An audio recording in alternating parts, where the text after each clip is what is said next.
सम्माननीय सभापति महोदय, मोर पूज्यस्पद गुरुजी और गुरुमा को मोर प्रणाम तथा यही सभार उपस्थित मोर छोट बड़ भाई और भौणी मैंने आज यही पवित्र दिवस अवसर में मत मोर वक्तव्य उपस्थापन कर सुजोग मिली मो निजक धन्य मन करुछि।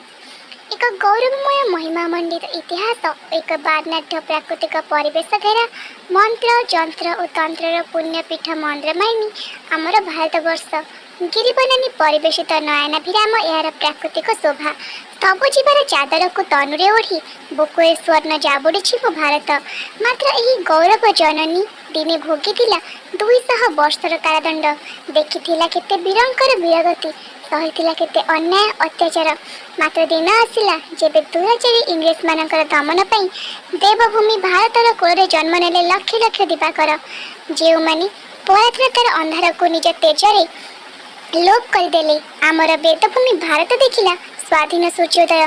सही जोग जन्म देशप्रेमी वीर हेउछंती गांधी, गोपबंधु नेहरू, नेताजी सुभाष बोस, लाल बाल पाल आदि अनेक।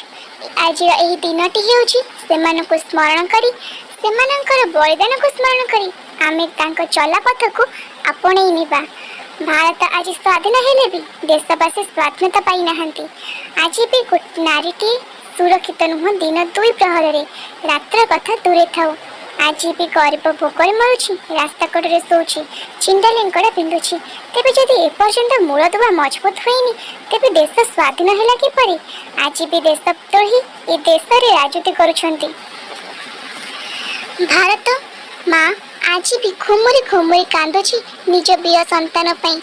एनु आज रही पवित्र दिन रे त्रिरंगा पताका तले गोटे संतान गोटे स्वर रे कहिबा ए देश आमर, ए देशवासी आमर, ए देशर सर्वांग उन्नति आमर कर्तव्य।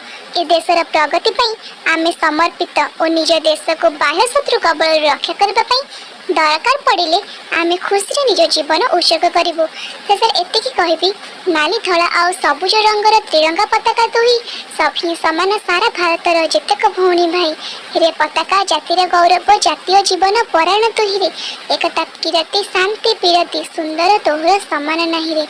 जय हिंद।